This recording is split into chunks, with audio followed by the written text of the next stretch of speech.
This podcast is brought to you by Masterworks, the platform for investing in contemporary blue chip art. Skip the waitlist and invest in blue chip art today for the very first time by signing up for Masterworks at masterworks.art/Moore's Law is Dead. And you can also support Moore's Law is Dead if you need Windows keys or software at cdkeyoffer.com. If you go there, also use the code BrokenSilicon for 25% off Windows keys or Die Shrink for 3% off everything else on the website. All right, now let's get on with the show.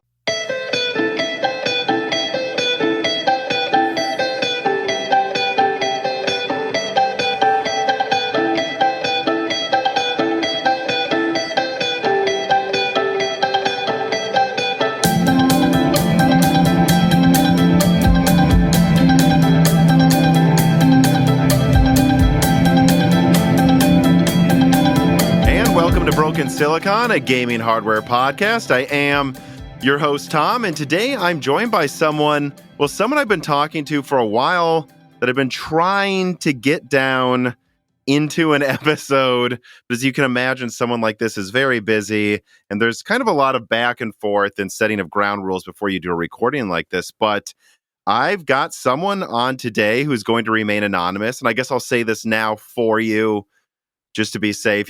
Despite being anonymous, despite us not going into depth on anything you didn't say was safe to talk about ahead of time, your thoughts are your own. I assume you want it to be said and not the representations of any company, including Intel. But why don't you introduce yourself? Tell us as little or as much as you want to about yourself, Mr. Anonymous Intel Engineer. All right. Yeah, like Tom introduced, I'm an engineer at Intel on the architectural design sides. There's many sides of Intel. Intel could be sort of seen as the combination of two companies of the architectural design side and the manufacturing side. I'm working on one of the next generation server platforms here, and I've been here since end of college. I am deep into one specialty right now. In the short run, I'm preparing for a critical phase of the project, which is about to start very soon. But in the medium long run, I am thinking about moving out of my current specialty to focus on a different technical specialty and role. I feel truly blessed to be here at Intel, one of the dedicated Team Blues. But I do want to say beforehand, Intel, all three major, depending on how you look at it, all three major companies, Intel, AMD, and NVIDIA, they're all very close to my heart. I've known them since I was in middle high school, and I've sort of been following them ever since on what they're up to, what their upcoming products are. I feel very passionate about it, the semiconductor computing industry. And it's regrettable a bit that I won't be able to go into technical details. I do not want to communicate in a way where my specialty is given away, or that I say more about upcoming products that would be crossing a line, and especially after some few incidences in the last few years, I've been specifically warned that disclosing technical details about an upcoming product could result in my anywhere from my dismissal to a lawsuit. So I want to be very careful here, but I'm hoping to be as open as I can be and have a good conversation today. And Okay. Yeah. So what I would say, and it's interesting you touched on something here. I won't say which website that tends to cover lots of leaks I was talking to, which one of the heads of the website, but this person asked me, for one of your recent leaks, I guess you did put out something similar to what we did, but why don't you just post the actual schematic, the actual roadmap, the actual specifications sheet? And I was like, and I think you touched on this, I actually don't think AMD and Intel care as much if someone gets a hold of an IPC estimate early. They care much more if you have anything that can describe how they actually got to that IPC because Right. that's Yeah. the stuff that would compromise competitiveness, not Mm-hmm. AMD knowing Intel might get 20% higher IPC in a given generation.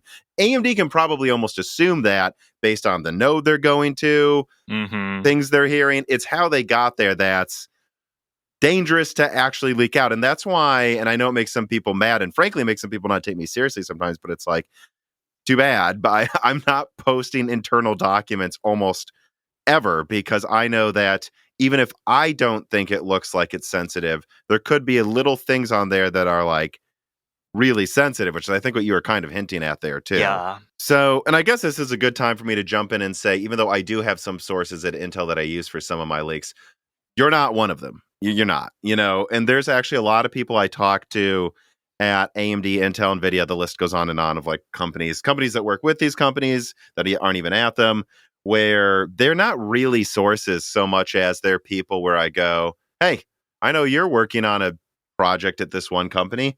Do you think AMD has done a good job? Do you think it's hit the expectations? Like some people I talk to at Intel or AMD, it's literally just to have an informed discussion with someone who actually knows what's going on or something, not to gain information. And so I guess I just want to throw that out there that number one, you're not someone that I've used for any of my leaks. And then number two, I mostly wanted to have you on not to get secret little things out of you in a podcast today, but just to talk to someone who actually works at one of these companies because, and the dozens of people I've talked to over the past few years to like form my leaks and stuff, I think one thing that gets lost in the messaging is that you're all real people. There are tens of thousands of people working Mm-hmm. at these companies, and these are people that have a favorite restaurant, that might like cars, that like going fishing, that have a favorite vacation spot, that have a favorite TV show, that, like watching devs.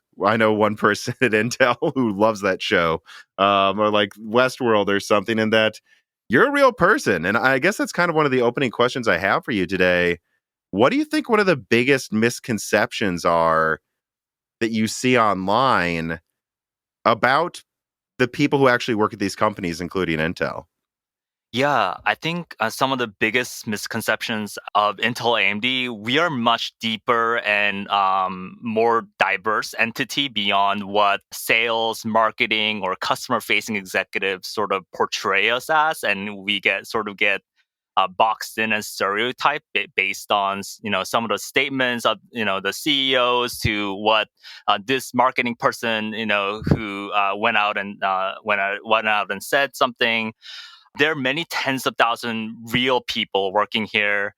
There are many factions and subcultures. For example, sales and marketing at Intel, they are a very different organization, and they have a different mindset than someone who would be working in design and architectural side. And their experience of Intel is a little different than someone who'd be working in the fabs, for example.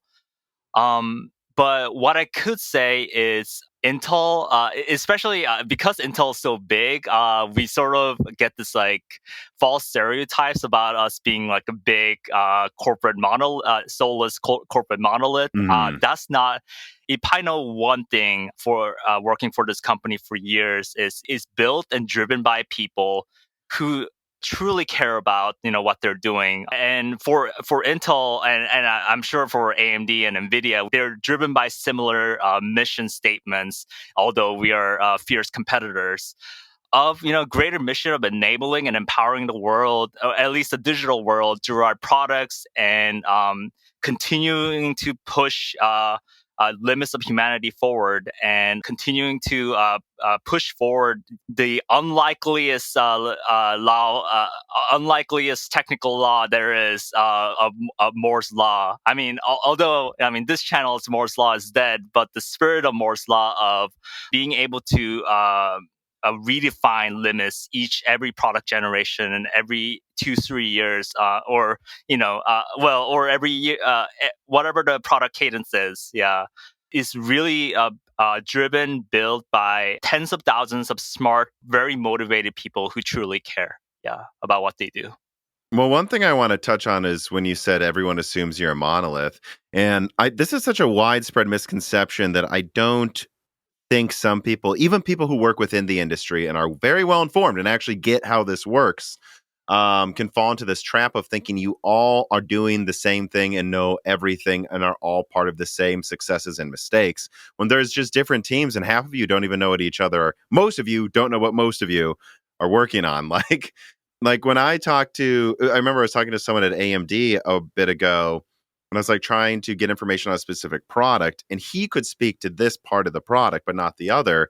And I had another source, because a lot of these leaks come like putting it all together and then trying to construct a big picture. Like, it was like, well, why would he know this and not this? And I'm like, I think you just I said to this person, you fundamentally underestimate what this person at AMD cares about what other people are working on. His job is to work on this part of this server chip, and that's why he knows this part of this server chip. Why would he know anything about the IO controller if he's working on the core part? Why would he know literally anything about RDNA 3? Like, these companies, you don't know everything that's going on with every architecture, right? Right. Like, and Yeah. I think a lot of people assume that, and like that's where a lot of misconceptions come as well, at least from the stuff I work on, right? Is like, well, why did you know this and how could you not know that? And it's like, or why did this succeed and that fail? And it's like, well, these were all different teams, right? Yeah. So I guess let me ask this question. Rafa Zaya writes in and he says, hello, Tom, an anonymous guest. I'm curious if internet fanboy drama has ever had an impact on the anonymous guest's day-to-day work. Thank you both. Has any of the have you ever seen comments online that like bothered you a lot, or for the most part has it just been filtered into noise or something? I think when I was in the earlier years, when I was just out of college, and hey, Intel gave me my first shot, I was so drawn in by the company, and I didn't have an experience of handling the fanboyish comment from Mm-hmm. the competitors. Yeah, it used to get under my skin. I think I've become a lot more mature in handling that. I think for the first few years, and also something that I've discovered recently. In the not recently per se, but this year, even though I try to, and I'm specifically trained to avoid biases as much as possible. Even then, I feel like I've been seeing things through blue collared Intel glasses, right? And I've been trying to evaluate and look at things more objectively. Yeah. Well, I guess I'm curious, if you don't mind me asking, then, like, what do you think some of those early filters on the blue glasses, if you will, were that you've noticed? For example, some of the claims that sales and marketing puts out on different types of performances on, say, Tiger Lake or Ice Lake server, Mm-hmm. I sort of took their words over what some of the third-party reviewers might have been saying, and some of the more holistic pictures of competitiveness of Intel. Mm-hmm. Also, taking the manufacturing side of Intel at their word, that Mm. 10 nanometers got to be ready in 6 months, or our yield curve is going to be production ready and certain. And I really thought that a state of 10 nanometer would be as bad as it would have been at hindsight, if you know what I mean. Yeah. No, I absolutely know what you mean. I Yeah. worked at General Motors, which is a company that's actually a little bigger than Intel, the amount of hmm employees it has. And Yeah. this was a constant thing. Like, I think when I got to the company is when they were kind of like out of the rough patch. So I got to see what it was like when it was firing on all cylinders again. But there was still these remnants of, like, the 2008 to 2012 era of GM where they were like getting bailed out. They had entire plants that practically only made cars with issues that they had to fix. And Oh yet they had wow. marketing, that was like, well, no, it's all great. We really have this performance over here. And there was a real reckoning at GM of like, hey, we're not going to be a company if we don't stop letting parts of our company lie to the other parts of the company, if we don't start looking objectively at these metrics ourselves.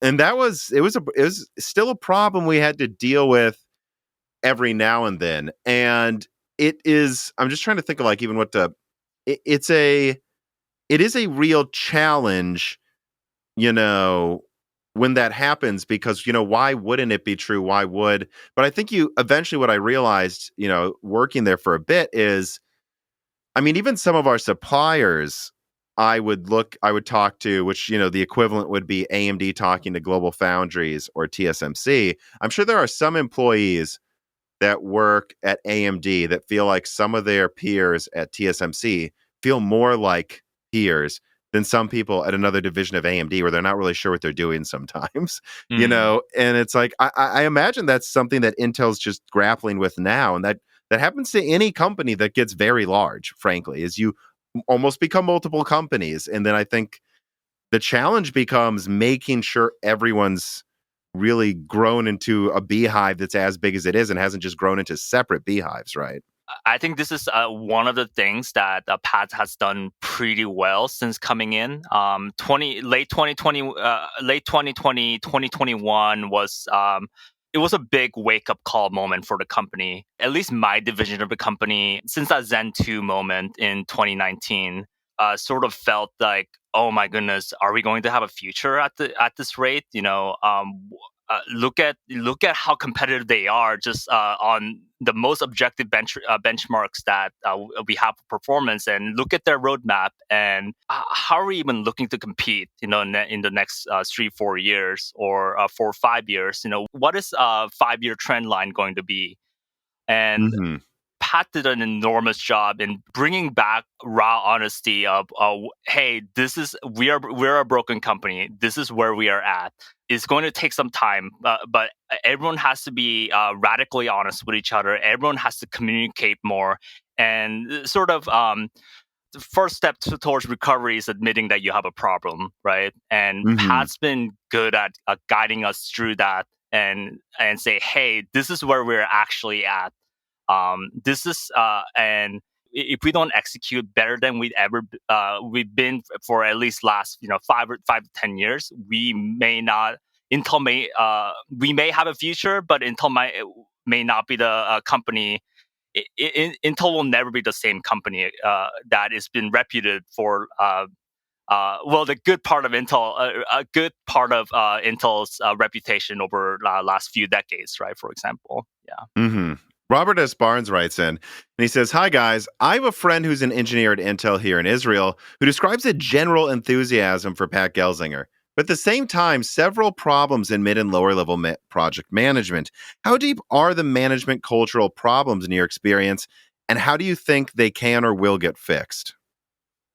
Yeah, I think this effort actually started before Pat. I'm sure, yeah. Yeah, Intel's a very data-driven company, so we take data out, on everything from how productive how in general productive each individual engineer is, to what the results are across the whole team. There was a big perception, even internally, that Intel was a company with good to great engineers that's being Mm-hmm. hampered by mismanagement in the middle level, and there were. It seemed like at times where there were multiple engineering teams which work on different part of the chip that were not that were competing against each other, rather than working together cohesively to make uh, one overarching product they're working on. Just lack of trust between the teams. That's one of the, and communication and trust between the teams. That they found, in their internal, like, looking at what we could do better, you're saying. Yeah.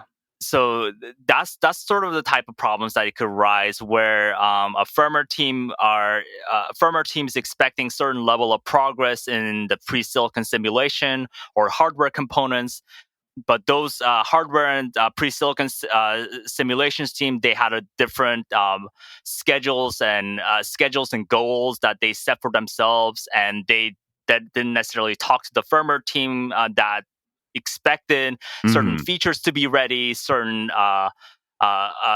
prototype to be ready. Yeah, so these types of like misalignments in priorities and schedules and goals, that's actually that's hurt us a lot in the past few years. That Pat and the senior management, they've been trying to address, they've been trying to really nail this down and address.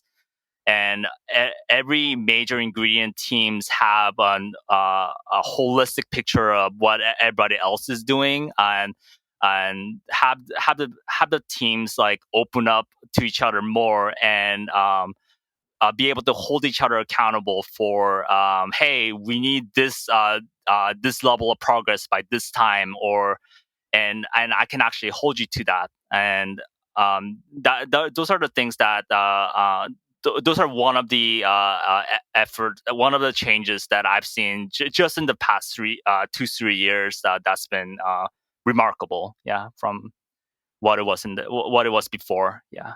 And that really does sound like a middle management thing, right? Like you might have a group of engineers who are doing a great job. Their manager is managing them well, but then there's some middle manager. I mean, if you were to make like an analogy to like warfare or something, you got great squads, you got great platoons, but there's not like one general or colonel here saying, making sure all the squads are in the right place at the right time, right? Like it doesn't matter how well they perform if at the top level they're not coordinating with each other towards one objective. Shredbird writes in, he says, "Hi guest, how long have you been at Intel?" Well, you probably don't want to say that specifically, but have you seen many changes in management though during your career? And just in general, now that Pat's in charge, how crucial do you think charisma and focused leadership is to the success of the company? Yeah, I so I can disclose my first CEO was BK, and then I've gone through Bob Swan, and now Pat Gelsinger. How about this? I don't mean any disrespect to past two guys who were CEOs. I think, but I truly feel like I can believe in Pat, and his abilities to execute on a vision and take back technical leadership and be a leading company in the semiconductor computing industry. BK and Bob, they were especially well.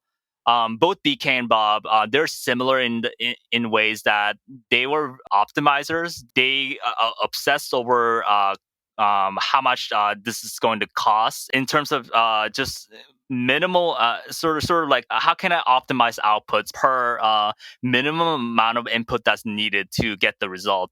And because they're so focused on financial bean counting, both of them, and had so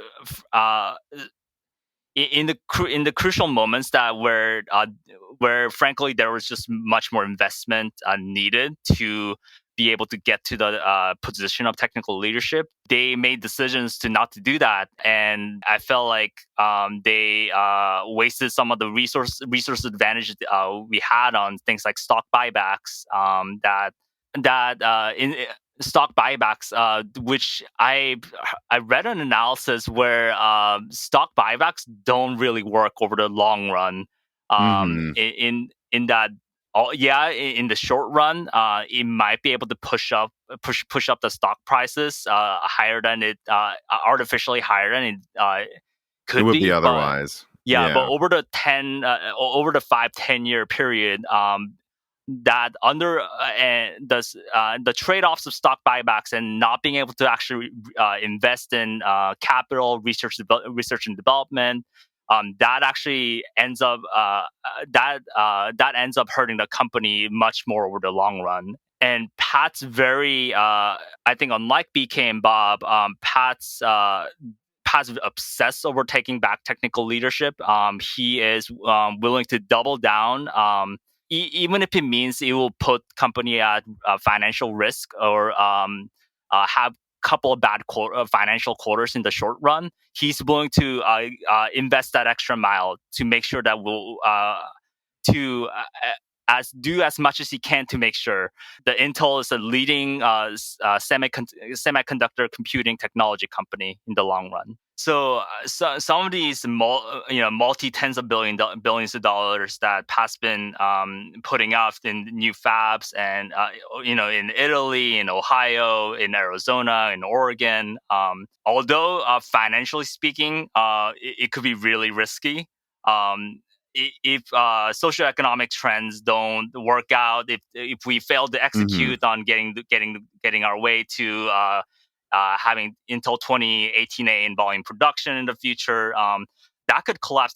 That could potentially collapse. Well, not like collapse Intel, but it could put Intel in serious jeopardy, in debt or in debt and financially. But Pat is willing to take that risk. He he's willing to say, hey, even though uh, is certainly a beating on the short run, and there's certainly quite a bit of uncertainty in the long run. Um, he's willing to go that extra mile. He's willing to make that bet on behalf of Intel for the future. I know he's gotten into trouble for some of these. I guess Statements that have come off as arrogant, like yes, we're putting yeah, AMD in the arrogant, rearview yeah. mirror and all Yeah, that. which I disagree. I respectfully disagree with, but You said you respectfully disagree that AMD is going to be in the rearview mirror moving forward. Um, right. and I don't think by that you mean Intel's screwed. And I don't No, think that yeah. either. That's not what you Hmm. mean by that. It's just the idea that like Intel's going 80 and AMD's going 60 miles an hour from now on. I think we agree that's not true. Reese, you said you had an investment idea? Yeah, I don't know if spatulas are exactly an investment. You should probably just look into Masterworks. Reese here isn't the best at investing, but really, who can blame her? Historically, most people, and mammals in general, are locked out of the stuff the richest people get priority access to, like blue chip art. And that's why today's piece of content is sponsored by Masterworks. Masterworks is the platform for investing in contemporary blue chip art that before recently was typically only accessible to the super wealthy. Billionaires have been quietly diversifying their portfolios with art for years. Now Masterworks allowing investors like you and me to get in on the action as well. And the good news is that it's one of the highest performing alternative assets in recent history that's proven to be a good hedge against inflation so far. Become a distinguished art collector like Reese here, and do so without waiting in line. That's right, if you click the special link in the description, you can not only help Moore's Law's Dead, and it really does help the channel a lot, but you can also sign up for Masterworks today without being on a waitlist. Support Moore's Law's Dead and support your savings with Masterworks today. Hmm. This is a good point, I think, to pivot into one of the discussions I was really looking forward to having with you. Like, if I were to have on an anonymous AMD engineer, I don't think he could really talk about Zen 4 because he'd be scared. He'd say something he can't say. Right, But yeah. some of my best conversations I have in brainstorming ideas for videos is talking to an AMD engineer about what they think about Alder Lake, or talking to an Intel engineer about what they think about Zen 4. What do you think about Zen 4? I mean, AMD officially revealed 29% single threading performance increase, multi-threading that's 30 to 50% higher. The way I characterize Zen 4 is this seems like it's pretty clearly a slightly better than Zen 3 single threading increased and a decently better than Zen 3 multi-threading increase. So it's kind of like, way better than Zen 2's single threading increase as well, but less than it. It's kind of, I think, in between Zen 3 and Zen 2 and how big of a deal it is, at least Hmm. relative to their own increases, right? Um, would you agree with that? And just is Zen 4's performance better than you expected? How competitive do you think it will be? And just anything else that you find interesting about the architecture? Yeah, I think they did a great, compelling job in node transition and frequency and increases in performance in single and multi-threaded.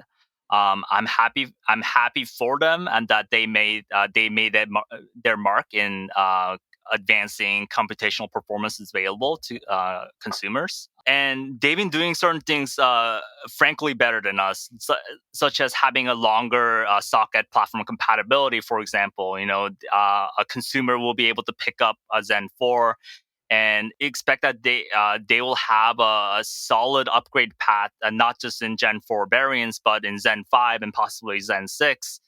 So I feel like they've done a great job, and obviously being able to pull up a successful chiplet die designs over Intel's typically monolithic dies, that has advantages as well. I Let me ask you this question. You brought up the socket compatibility and longevity. Yeah. I mean, I think there's a meme that went around of like Yoda saying there will always be two, never three, but never one, supported per Intel socket in terms of generations.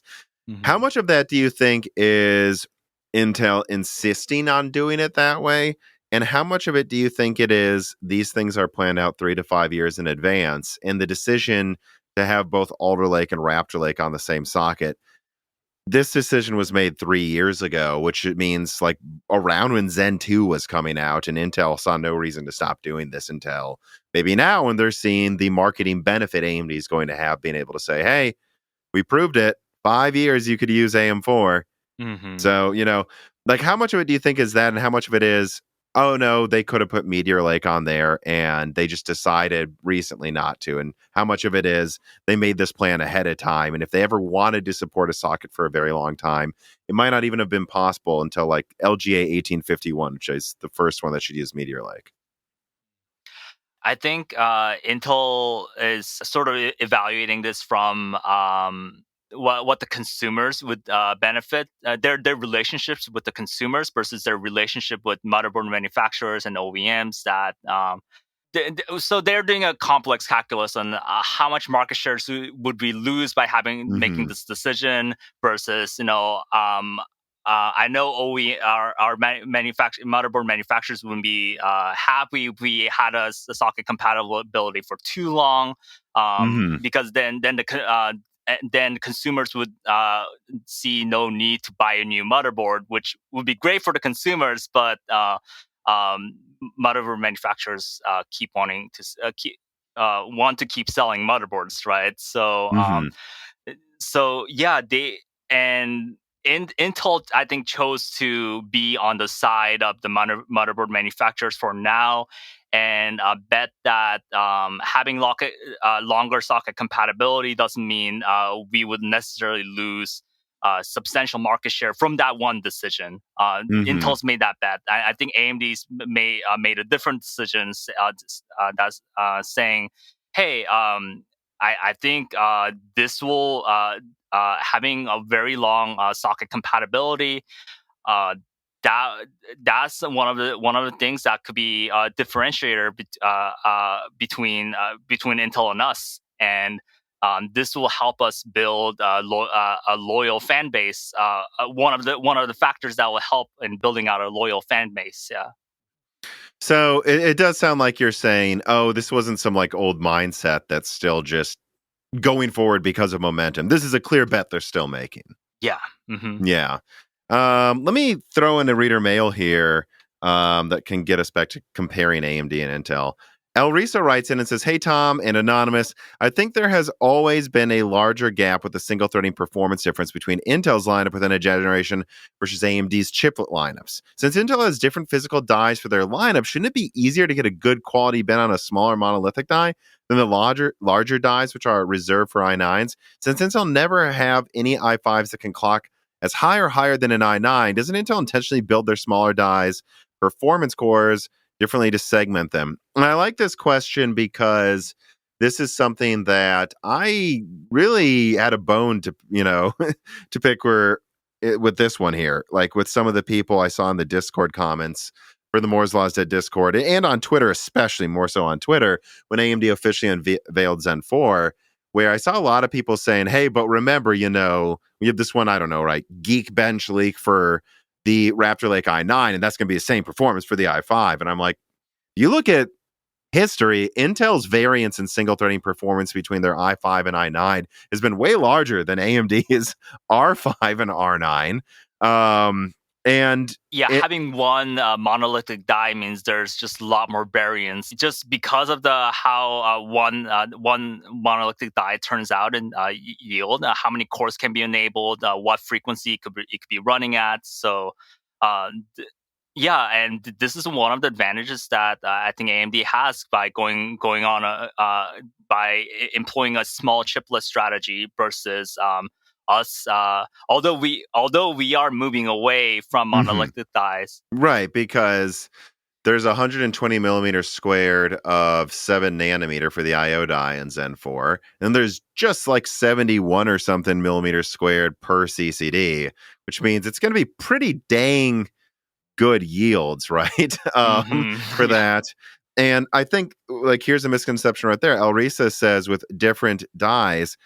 Well, yes, but guys, the i5 12600K is using the same die as the i9 12900K. It's Hmm. 6 plus 4. So they've disabled a Gracemont cluster and 2 Golden Cove cores. And it's really the bottom percentage of yields going into those i5s. That's why they can't clock as high. Whereas with AMD, especially another thing to point out with AMD is how they're sharing the same chiplets between Epic and Ryzen. Sometimes that means Epic gets literally the best Oh yields. my goodness, they're so resource efficient. If I'm looking at some of the design decisions they made, way they are able to scale like their server dies into their desktop, their server dies into their desktop products, or they. I think I just want to make a side comment here. Among the Mhm. three major semiconductor computing companies right now at this moment. I think AMD is just making the most per either is per die or per watt, making most efficient decisions. Whereas I think Intel and Nvidia, they are Intel and Nvidia, they're way more driven by having a having the performance lead in their top products that they released, and some of the mid range products, they're is more of an afterthought. Yeah, than at least compared to what AMD is doing. Yeah.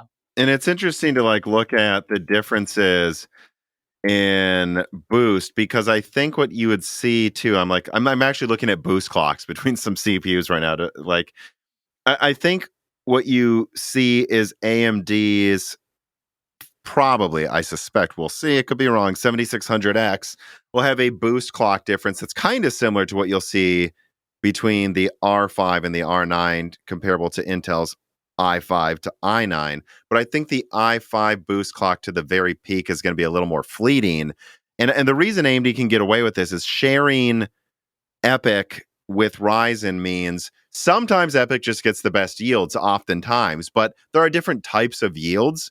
So they may give Epic the yields that use the least amount of voltage, but only hit 4.5 gigahertz. That's fine for Epic. Whereas they might be able to take some of the worst yields, but hey, these worst yields can still under 100 watts hit 5.3 gigahertz or higher. And that's why the Hmm. 7600X can boost so high or something, right? Relatively speaking.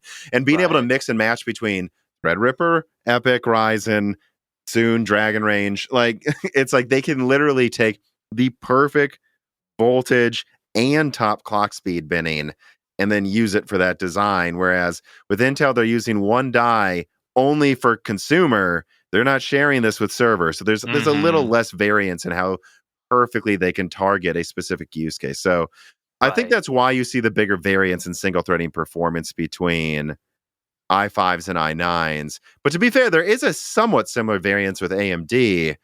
And I don't. Sometimes it's artificial, but I don't think it is. I think they really are just worse yields. I don't think it's as artificial as people think. In my experience, most of my i7s have boosted higher than my i5s I've tested next to each other. Hmm.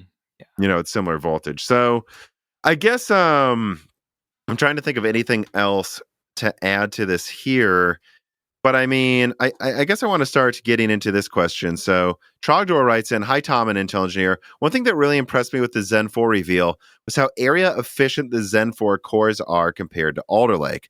Well, there was a lot of effort put into making the little cores. Why does it seem like the big cores are more area efficient is less for priority?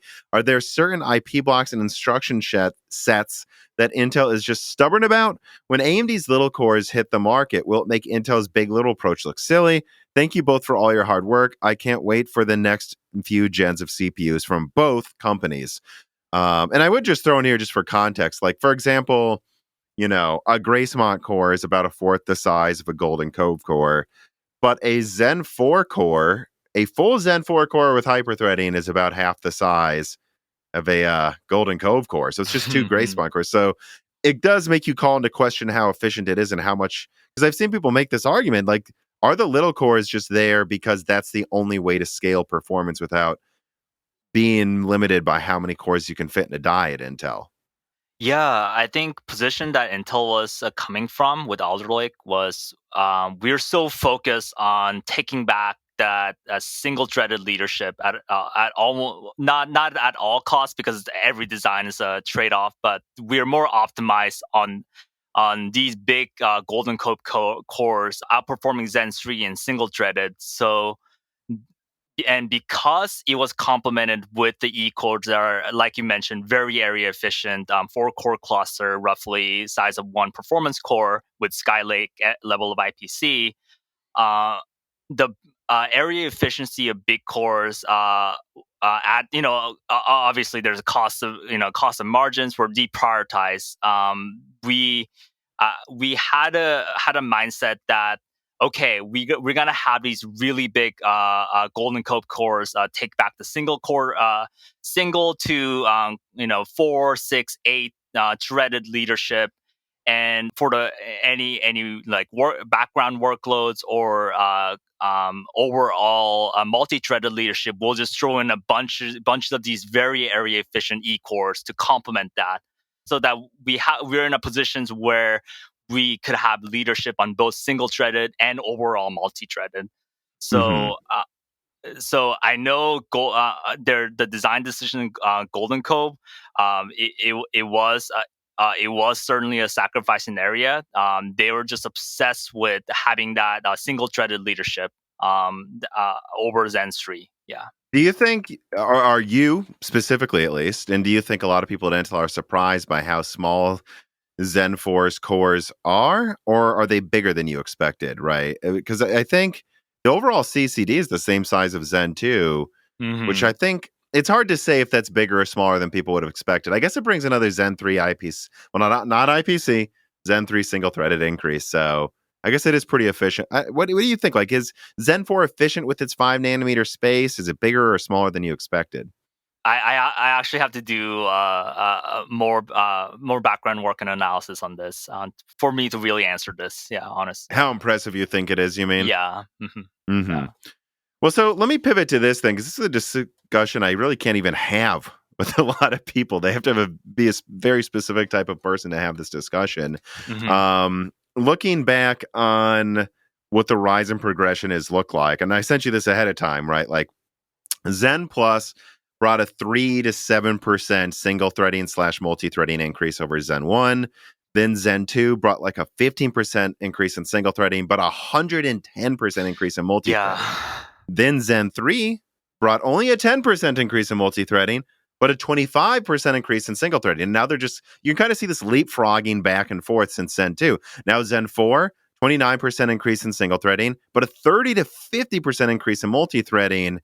So kind of still, Zen 4 is almost like a both situation, if you're being honest, but it still seems to focus on single threading pretty hard. From what I'm hearing, the way I'd put it this way, but I don't want to like leak a bunch of stuff yet, but like Zen 5, I think we can expect another 10 to 30% increase in single threading, but a 50 to 100% increase in multi-threading. So like more of a Zen 2-ish focus on multi-threading next time around. What do you think the focus should be on Zen 6? Because the AMD perspective, I think Intel's its own can of worms because of like the chiplet tile platforms you guys are moving to. So I'll leave that for its own discussion. But with Zen, it's easy to look at. They focus on both every time, but it usually seems to be a primary focus on single threading, then multi, then single, then multi.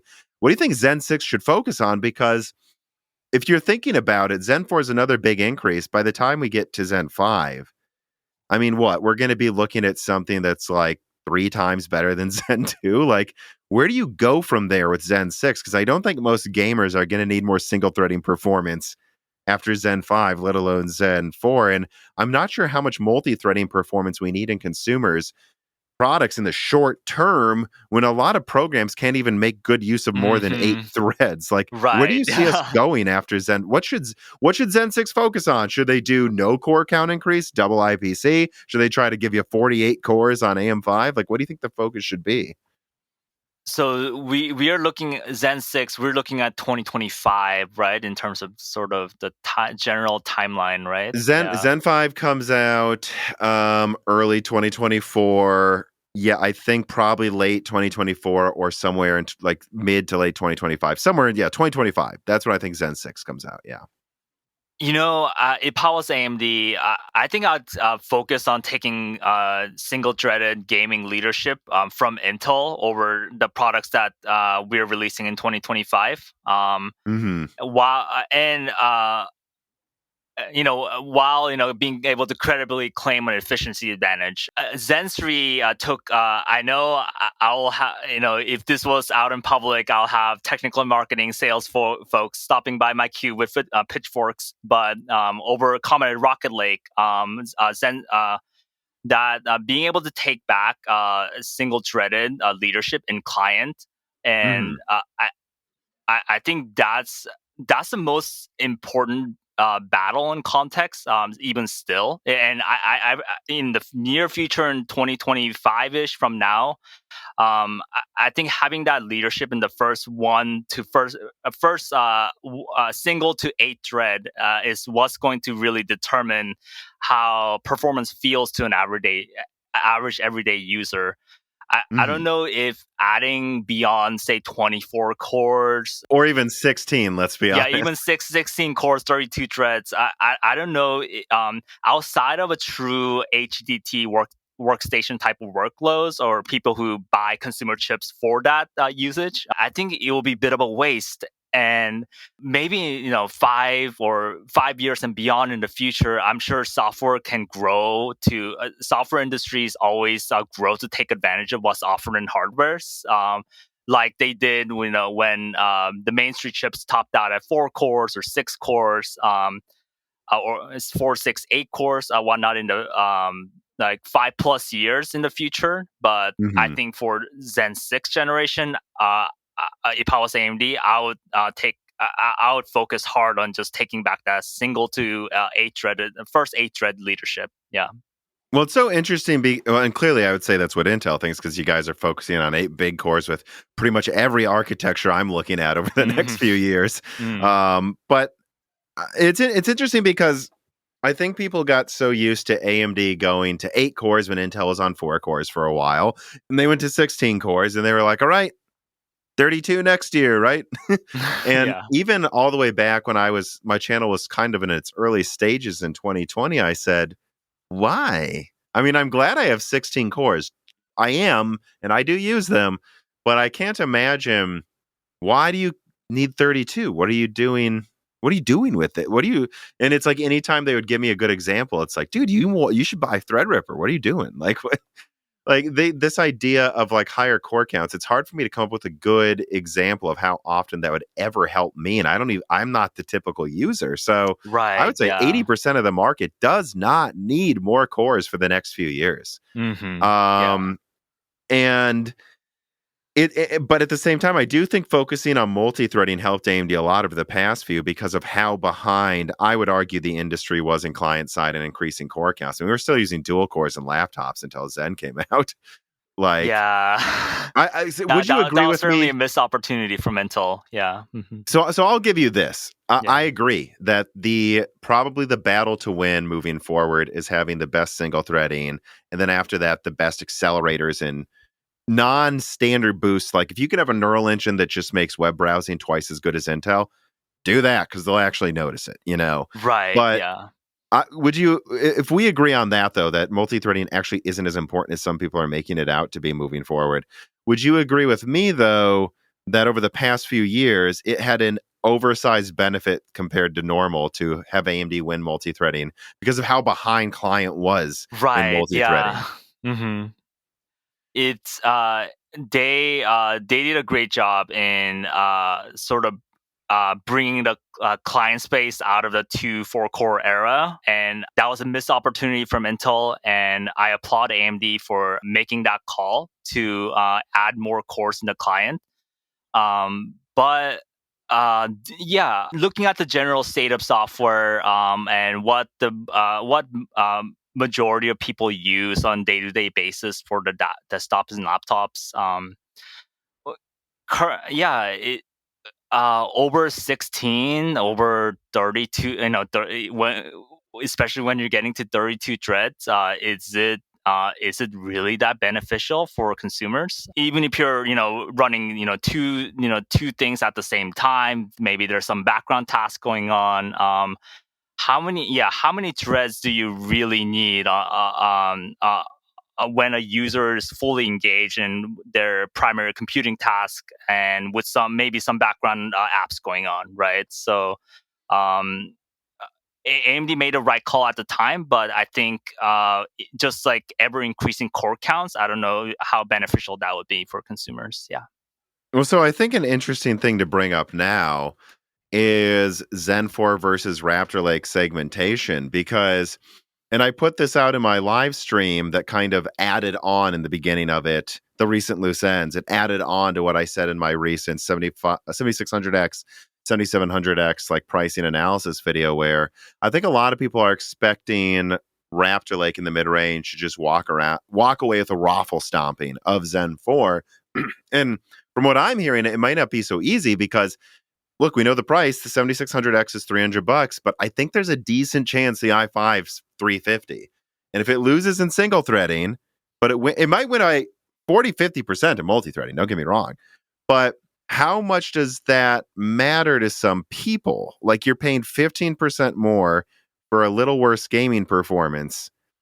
Like, do you think already you can kind of see AMD doubling down on the single threading, like with Zen 4 even? Or or at what point do you think people would still just go for the other option? Like, would people pay 15% more for worse single threading, even if, like, and this is the argument I made, even if, like, if you're buying a $300 CPU, you're buying this for gaming, aren't you? I mean, I don't know what you think about that matchup, like $350 i5 versus 7700X for 400, 7600X for 300. They win gaming. 7700X probably almost ties the i5 in multi-threading, but the R5 loses in multi-threading to the i5 quite a lot. Hmm. Well, I'm not confirming any Raptor-like prices. I just want to put that out there.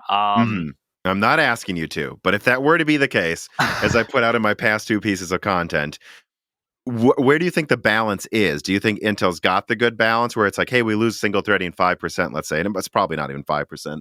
If that is a loss, it might be a complete tie, versus so you can have like 40% more multi-threading. If you don't feel comfortable talking about this, we can move on. Okay. Yeah. All right. Yeah. Appreciate that. Yeah. But what I will say is it seems like even though Zen 4 is really efficient when it needs to be, when it needs more performance, it also can use a lot of energy. Yeah, and I'm glad that they're taking advantage of a higher wattage. When they need to boost up to 170, 230 watts, they can do that to match Raptor Lake in the top end, mid to top end. And you think that's a good thing, right? Yeah, that's what you're saying. I think so. Yeah, and it's interesting because I was helping a friend plan out his build. Because he's got a Broadwell E. Actually, he's got a Broadwell E engineering sample he got from eBay in 2016. He's got a 10 core he got for $240, which, hey, what a steal for that time period. Yeah. But he's still using it, and it only boosts to 3 gigahertz on all 10 cores. He's got hyperthreading disabled to maximize boost and minimize security issues. And he is like desperate to get on Zen 4 or something. And he was talking to me how he wants to do like this ITX build, and like and I was advising him a case that was like 10% bigger than his case that could fit a full micro ATX and 2 graphics cards, even though we're not going to do that anymore probably, but it still means more space because the argument I made to him is I think you want to leave a little extra room in your case moving forward for better cooling, because I don't think this is going away anytime soon.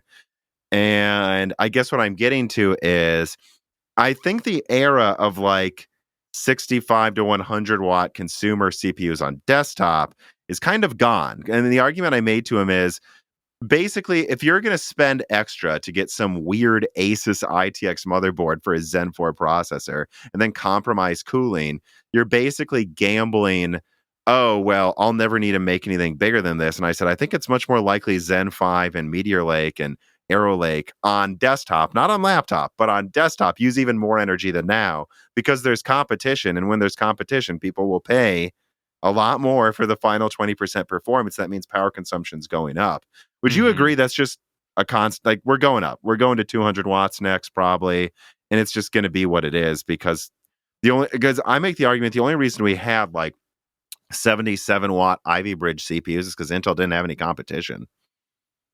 Right. As there more competition, both companies I think are going to be take advantage of, even if they have fundamentally very performance per watt efficient designs. As both companies are just continuously competing for the top end, they are going to use as much wattage as the rest of the sort of the OEMs and the industries and the consumers are willing to let them get away with.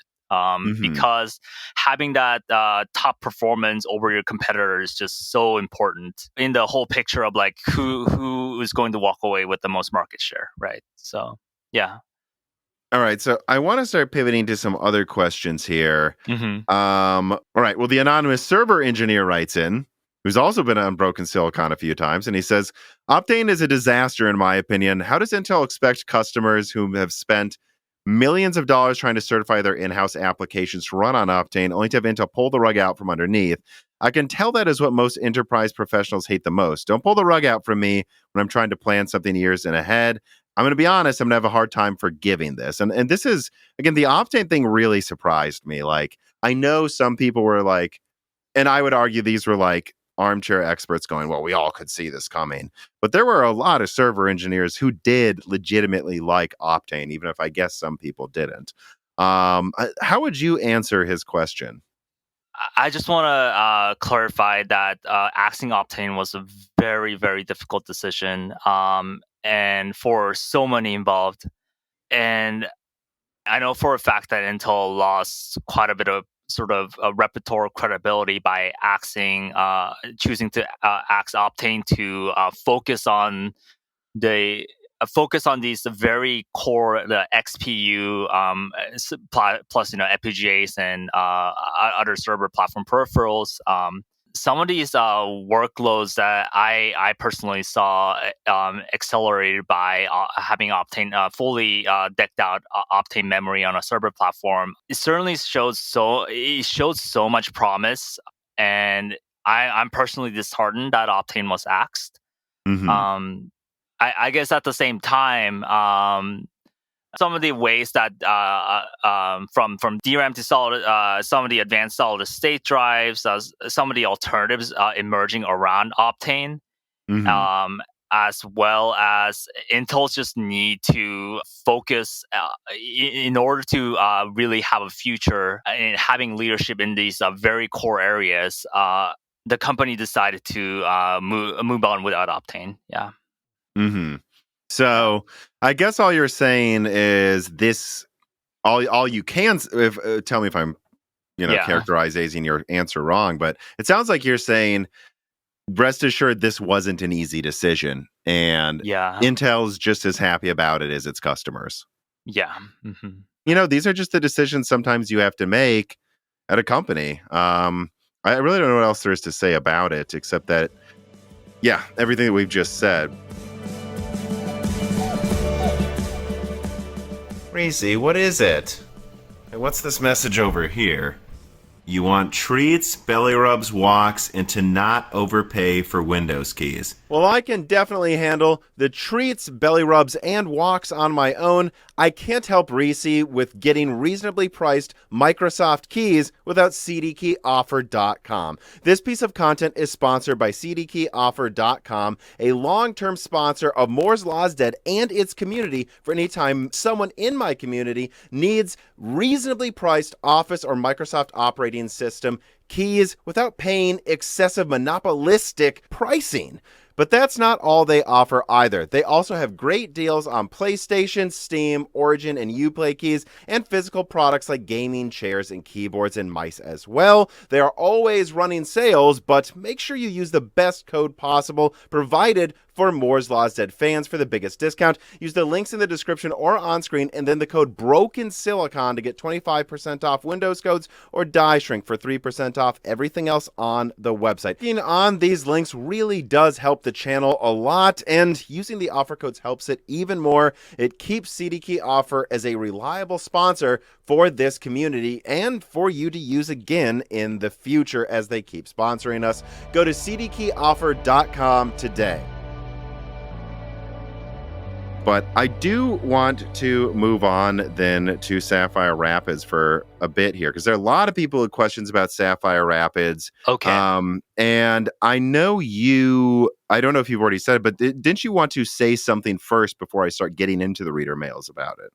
Yeah. My fellow engineers and employees working on Sapphire Rapids, if you're listening, I just want to first tell you that we've been whole company's been looking up to you guys. We've been inspired by your tenacity and dedication in midst of just mountain of monumental challenges that we had on Sapphire Rapids.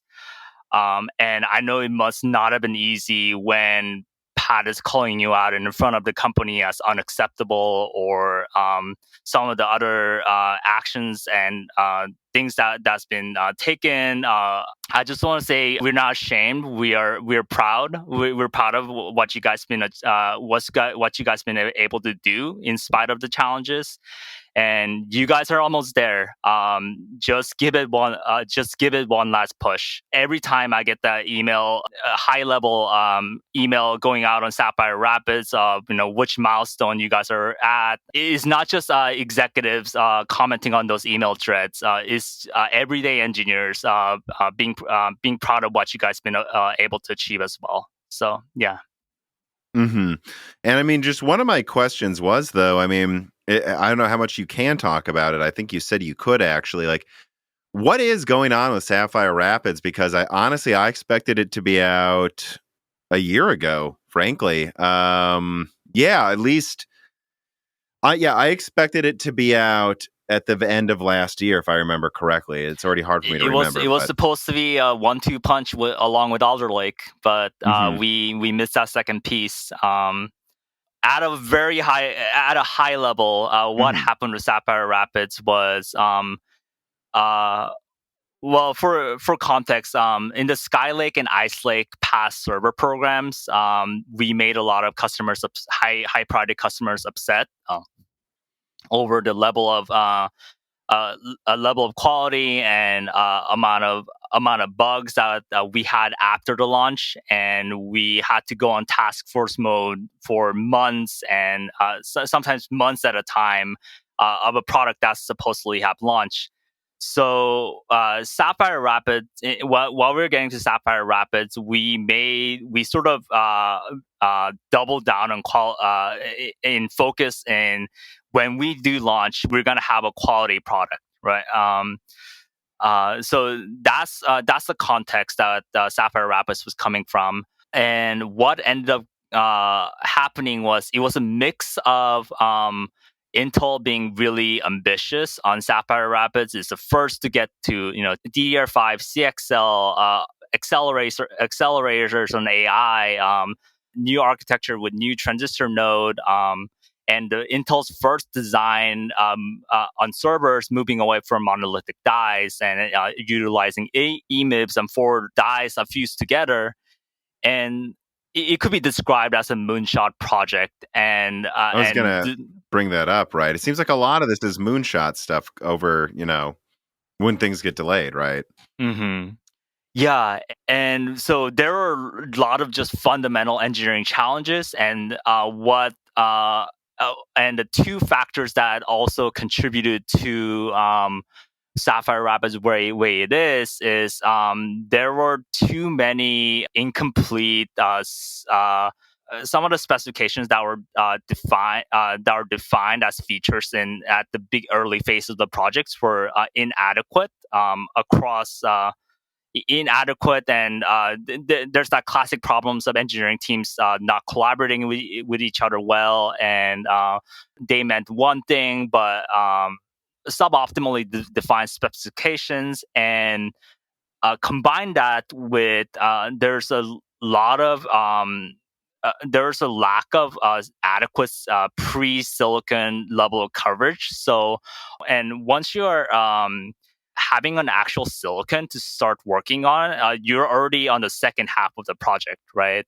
There's a pre-silicon phase and there's a post-silicon phase, and by the time that SPR got to post-silicon phase and just realized just how many high priority bugs that they had, it was in a sense too late, right? We could architecturally, feature-wise, define things better earlier. We could have had a lot better pre-silicon simulation models and coverage that would allow hardware, software, firmware teams to work on mitigating these would-be bugs. That ended up not happening.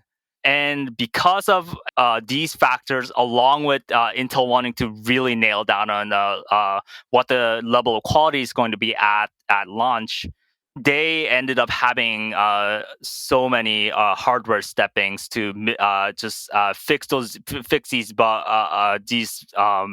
mountains of high priority bugs over multiple steppings. And to make matters worse, as we are about to really launch earlier this year and we already started shipping SPR at that point, there was a critical security bug that we could have mitigated with firmware, but we decided because of how big it was not the right thing to do. So we added another stepping on top of that, right? Of so many steppings that we had to work through backlog of high priority bugs. We added another stepping to fix critical security bug that we found as we are just in the final validation phases. So it kind of sounds like it's like a perfect storm. Like we've talked about yeah. cohesiveness, communication issues at Intel. Mm-hmm. Okay, but then on top of that, we're also talking about a moonshot design. So like it's a synergy then between what issues could pop up and how many could be possible because of how ambitious the design is, right? Yeah. Well, Carbon Cry writes in and he says, what is going on with the monolithic variant? The reason given for SPR not launching, as far as I can tell, with the chiplet is because it's the chiplet version. So why don't we already see the smaller core count monolithic SKUs in the wild? This is the thing I launched is called Fishhawk Falls, which, so talking to other people from what I hear, it's in validation. He says, were they always intended for a later launch than SPR, or is Intel waiting for the chiplet variants so they can launch the full stack all at once? I don't know if you can confirm that part. Oh, yeah.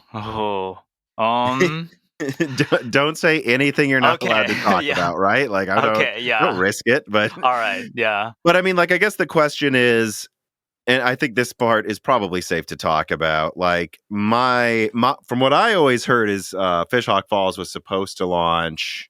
Well, I guess it depends how you look at it, right? Because if you say Alder Lake and SPR was supposed to be a 1-2 punch, my understanding was Fishhawk Falls was supposed to come like half a year after SPR or something.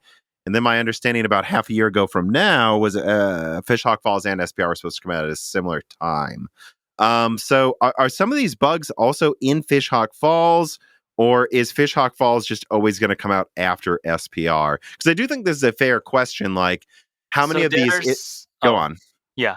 So there's certainly execution priorities. Hey, we're going to launch this core count, this type of SPR first, and followed by this, and this. There's that. There's that, and some of the bugs that are present in SPR were present in across all implementations of SPR. Yeah. Right. So it's not just like it's wrong to assume it's because it's a chiplet thing necessarily. Like there's just things that need to be fixed, and it's not always because it has chiplets. Mm-hmm. Yeah. So I guess then let me ask, Nethra Sync writes in and he says, "Hi, Tom and guest. I've noticed with Sapphire Rapids, TDP is up, base clocks are down, and the focus on accelerators for workloads. Like, how much of an impact do you think accelerators will make on making Sapphire Rapids competitive?" These are built-in accelerators we have for AI, networking, security. This is what's going to especially now that we're going to have to compete with 96 core Genoa servers. This is what's going to save Sapphire Rapids and help Intel maintain this server, at least hold server mindshare till the Granite Rapids Sierra Forest generations comes out. For example, I want to be careful in speaking on Sapphire Rapids, but for example, on Milan versus Ice Lake, just looking at raw spec-in single and multi-threaded performances, Ice Lake was kind of embarrassing. Or at least the multi-core, looking at just raw spec-in multi-core performances. But Ice Lake sold a lot better than expected because of some of these instruction set advantage accelerators that made a world of difference in high performance computing and AI and some of these scientific workloads where we were objectively outperforming AMD by 50% or 2x or and etc. And because of we had those advantages, Ice Lake was able to hold against Milan, and I expect the situation will be similar. Sapphire Rapids versus Genoa, yeah. Because I know Genoa has some accelerators, but I don't think they have as many specific and should I say differentiating ones as compared to what you have. Whereas Sapphire Rapids seems to truly differentiate itself in what it can do with some tasks because of its accelerators, right? Right. Yeah. And so it seems like you think, and I feel like we're coming back to this moving forward, the accelerators in a lot of these products, that's going to be what differentiates these products a lot of the time. Like once we get into, hundreds of cores and insane single threading performance. Yeah, for sure. If you look at some of the high performance computing workloads and high performance computing, cloud and AI inference workloads, despite the core count deficits of Ice Lake, we were able to outperform 64 core Milan with our 40 core products, and that's what's been keeping Intel grounded so far. And there were some really, frankly, after Zen 2 server came out, there were some frankly very dire projections of how quickly Intel server market mindshare was going to collapse. And this is what's been keeping holding up Intel so far in the servers and data centers. Yeah. Well, I know your time is limited. So on that note, though, of like unique advantages Intel has, I want to kind of skip over some of the Alchemist and XE stuff, which frankly, I'm kind of tired of talking about personally. Okay. Yeah. So if there's one thing to cut in our discussion due to time, it's going to be Intel graphics. But I'd like to talk about Intel mobile SoCs. And I've got two final questions here. One, I'm just going to read both, and I want to launch into as much time as we can have to talk about Intel's possible advantages in mobile. So Kenahoon25 writes in, he says, "Hey, Tom and guest, I remember the last Die Shrink with Tom and Carbon Cry that they discussed Intel improving graphics on Meteor Lake and Arrow Lake CPUs as new nodes and architectures become available. Is this a potential secret sauce they can use to improve competitiveness, to differentiate your tile system versus Intel's chiplet system? Is there any other secret sauces coming for Intel for improved CPU performance you can talk about? AMD is able to just stack 3D cache on their CPUs every gen after they release. And it sometimes just feels unfair. Like Intel catches up and then AMD just throws another 15% on top a few months later. Thanks for all that you do." And then also I'm going to throw in here, Gwen Farron writes in, "Is there an air of confidence and or cockiness around the future battles of Zen 5 versus Meteor Lake and Arrow Lake? Or are things hairy in the design lab?" And again, thanks for what you do. Also, Tom, give Reese some scritches for me, please. Okay, so that's kind of the final thing I want to talk about is at Hot Chips, Intel announcing And I think we could have kind of inferred this, but literally making it clear Meteor Lake is a platform. As new nodes come available, they could die shrink Meteor Lake, bring in new cores, bring in a Battle Mage tile if it's ready early, bring in Lion Cove tiles from Arrow Lake if that's ready before the rest of Arrow Lake's ready. Is there a feeling of a lot of confidence around this, or is this a major advantage you think you're going to have against Zen 5? And just, I don't know, anything else you can really discuss regarding this strategy, because it is interesting. Yeah, I think being able to mix and match different types of tiles that would be ready at that time, it will basically intercept tiles per each upcoming generation of products. That could be a major advantage if we are able to intercept the right generation of tiles at the right time. But it also one of the challenges that Intel had in their execution was of major products was, hey, we have CPU tiles completely ready, but we don't have the IO tile or IO tile completely ready yet, or the GPU tile uh, or GPU part of the chip. So this is both a major advantage if we're able to intercept the right kind of tile at the right time, and also a mitigation strategy if one of the major components of a chip falls behind.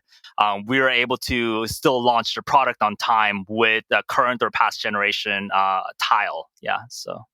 And it's interesting because I guess with Sapphire Rapids, there was nothing before it to pull up, right? Sapphire Rapids is the first one.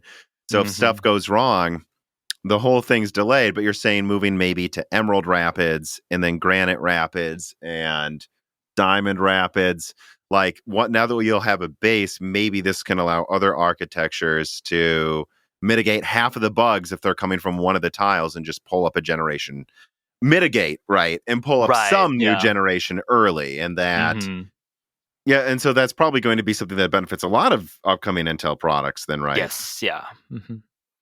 And I guess one of my final questions then is, I mean, all these issues with Sapphire Rapids you talked about, and I can kind of guess what the answer is going to be, but still I have to ask you, like, do you believe enough lessons learned have sufficiently been generated from what's gone on with Sapphire Rapids to mitigate this happening? Because a big problem I have when I talk to some people in server is they're like, okay, well, Sapphire Rapids is coming out now, I don't know, basically an entire year late, if not more. Can we really be so sure Emerald Rapids is going to be a 1-2 punch? Because everyone's assuming Emerald Rapids is going to not come out until the end of like 2024 or 2025 now. Or not everyone, but some people, just because. And I think you can understand, right? Like, they're like, well, Yeah, Sapphire I can Rapids. understand. Yeah, that line of thought. One of the things that I really see as an encouraging signs of the company ways the company is changing is they're learning their mistakes very quickly, and they make a full analysis of what went wrong. They do all sorts of they take all sorts of metrics, and they are able to have mitigation strategies put in place for future upcoming products.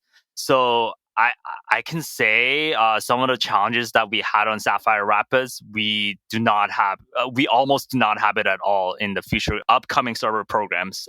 For example, although I mean, I'm saying that now. I don't know what because some of these projects, right? You have to go. You have to see where things stand at a certain milestone, right? Like when the chip starts coming back from the fab, what does it really look like, right? So but in all sort of measurable indicators now of where how SPR looked versus how Granite Rapids and Emerald Rapids is looking at a similar place in the timeline. It's just looking a world of difference better. Yeah, I could say that. Yeah. Well, that's good to hear, because, and just to be clear, and it's so, man, people have short memories. Like, I remember when Zen 1 came out, and then Zen Plus, and then Zen 2. And I remember there were comments on like Tom's Hardware's forums, Tech Power Up, WCCF Tech comment sections, where people were just like, yeah, well, maybe AMD has Zen too, but it's, we all saw what happened after Phenom. It just fell apart. And like, why? Yeah, I think people had a hard time believing that once AMD got it together, they had it together. And to be fair, you guys are going to have to prove it with Emerald Rapids coming out like arguably 6 months or so after Sapphire Rapids to prove that things are back on track. But it sounds like you at least think that like the lessons learned from like Ponte Vecchio and Sapphire Rapids, like it might just be another AMD situation again, where it's like, hey guys, no, we really did figure it out, even though it looked rough for a while. Right. Yeah. And I hope to speaking this from an objective perspective and not just hopeful Intel engineer perspective. I am seeing hard data per where the project is at this milestone. How does it look compared to SPR? Yeah. So far, yeah. And I'm glad to hear that because before we started recording, I was going to wear my Moore's Law is Dead shirt, but I was like, wait, why don't I wear my Intel shirt to make you feel a little more comfortable coming on here? And it's, I want you guys, anytime people ask, like, what are you hoping? It's like, dude, honestly, what I'm hoping is everything we talk about comes out early with double the performance expected. I want Intel to succeed as much as possible because that can only benefit us. And it's like, so many things around my house, like I have tons of Intel stuff. I want Intel to succeed. And I would just hope that, I would just hope that everyone knows that's true. And that I really hope everybody is rooting for it too. I mean, I know I can be harsh to some of these companies sometimes, but it's not because I want Intel or anyone to fail. The opposite of hate is indifference. It's because I care, and I really do want you guys to succeed. Yeah, appreciate you saying that. Yeah. Well, I wouldn't have an Intel shirt, unless I wanted you guys, unless I liked you guys at least a little. Sure. But I know you got to get going. I know you've given me as much time as you could. I really want to thank you for coming on. Any final words? Any last things you want to say? I just want to know if you have any feedbacks of how I could improve next time. This was my very first time doing something like this, so I sometimes the words didn't come out in the right moment, the right way. So yeah, I don't know. What do you think? The best advice I could give is just, if you come back on, which it sounds like you'd be willing to, just have a beer and relax. Okay, all right. It'll be fine. We're not here to. It does not benefit me to make any of my guests have a bad time. So, right, okay. If there's any problems, you'll know, and we'll cut something.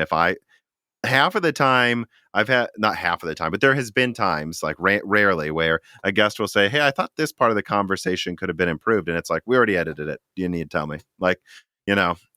I'm on your side because the better conversation benefits me, and a good conversation isn't one where I'm just making a guest uncomfortable. That doesn't benefit me. Gotcha. Yeah. So I think you've done fine would be the final thing. But all right, appreciate that. Yeah.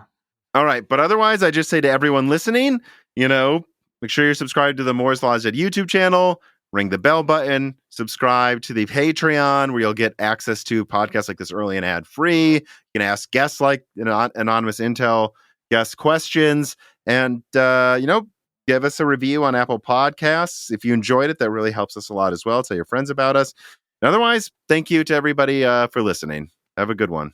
This podcast was brought to you by the YouTube channel and website Moore's Law is Dead. Moore's Law is Dead and Broken Silicon are trademarks of their creator, Tom. That guy is me, and I am indeed the creator, editor, writer, and showrunner of Moore's Law is Dead podcasts, videos, articles, and other media. However, I don't do this alone. Moore's Law is Dead is a team with Broken Silicon co-hosted by my brother, Dan, audio editing by Gerard Cortez, and special assistance by Carbon Cry. Find all of our information, including the information of sponsors you can support, at www.mooreslawsdead.com. If you would like to send fan mail or hardware to us, please mail parcels to Moore's Law is Dead at P.O. Box 60632 in Nashville, Tennessee, zip code 37206. And speaking of fans, Patrons are what makes Moore's Law's Dead content possible. The aging business model of spamming ads all over the content is dying. The future of media will be built on fans paying for the content they actually want to exist. And so if you have the extra money, but only if you do, please consider supporting us. For just $2 a month, you get access to the exclusive podcast Die Shrink, voting on subjects of future podcast episodes, the ability to have your questions read aloud on Broken Silicon, Die Shrink, and Loose Ends, and of course, access to the Moore's Law's Dead Discord full of like-minded people who would love to meet you and talk to you about computer hardware. I am one of them. Additionally, higher tiers get access to ad-free episodes of Broken Silicon, the entire back catalog of Flyover States podcasts and other projects Moore's Law's Dead has done, and thanks in the credits of videos and other perks as well. And hey, if you can't afford to support us, please do share Moore's Law's Dead videos and podcasts with friends and family on social media, Reddit, and forums. And give Broken Silicon a 5-star review on Apple Podcast or your preferred podcast app. All of this really does help so much. And if you'd like to advertise on the podcast, hire Tom for consulting, or are a person of interest who would like to be a guest, please reach out to the email address mlhbdead@gmail.com. But as I said, this podcast would not be possible without its patrons supporting it, and so now it is time to give a personal thanks to the greatest of the fans. The following supporters are at the 10 gigahertz or higher producer levels: Brad Medlin, Drita Full, AV, Anthony Greffa, Greg Pataki, Muhammad Akwari, Brett Jones, Aaron Close, Little Germany, Jan Rauner, Daniel Hyde, Shredbird, Brian Riggleman, Dr. Foreman, Sam Miller, Deke, Thomas Rupp, The Mechanical Philosopher, Terrence Herod, SNES Chalmers, Tom Bailey, Greg T. Wanchik, Andrew S., Frank Zielinski, Daniel D., MJB1, Eric Jackson, Justice Brennan, Sammy Good, Valko Malev, The Boss Haas, Nicholas Buckner, Spamtum G. Spamtum, Jonathan, Lord Starscream, General Drips, Blake, Franco Frederic, Matthew Lazier, Jensen Wang, Nathan Mose, Aziris, Gregory S. Acker, Dominique Koch, Jake Dude 23, Jake Martin, Cameron, Christian Lovoy, Hardforum.com, Original Ross, Slicky, Lance Bassler, David Cowden, Ricky Tan, Christopher A. Butler, GZ Ziggy, Czar Castro, Stephen Hart, Jason B., Meat and Pork, Stu, Tim Robb, Luis Correa, Ian Clifford, Jesse Jaskowiak, Travis Gooding, Holden Mobley, Nanny and Chris Rich, Deepest Learners, Mad, Zootsu Taylor, Stephen Coates, Michael McGee, Chuck Glidden, Semi Malas, Greg, Trini, Patrick Rowe, Amiable Chief, Brett Summers, Zinine Wynn, Stephen Dick, Tommy, Kunden, Brucha, Mark Mitchell, McDaffie, Delmain Peterson, James Anderson, Y Tree, Mark Raidmaker, Dave Schultz, 3DS Boy 08, Hal Buma, Norithio, Matthew Landavazo, Stefan, Colatic, Henry Zhang, Judson N., Brendan O'Connell, The Grin, Michelle Pell, D31337 Antics, Jason Bowen, Noah Nicoela, Hexapuma, Chrysantine, Jerome Ferreira, Mayor, Desist, Thomas Steef, Precision, DNA Tech, 50C Desert, Jean O'Shea, Royce Meyer, Charles Russell, Reginald Ari, Slushba, Teak Autumn, Jackson Miller, JS MMH, Neth Rizink, David Eastland, Cal, Andre Jacques, Gaiman Ringen, Jeff Sandler, Jordan Simkovic,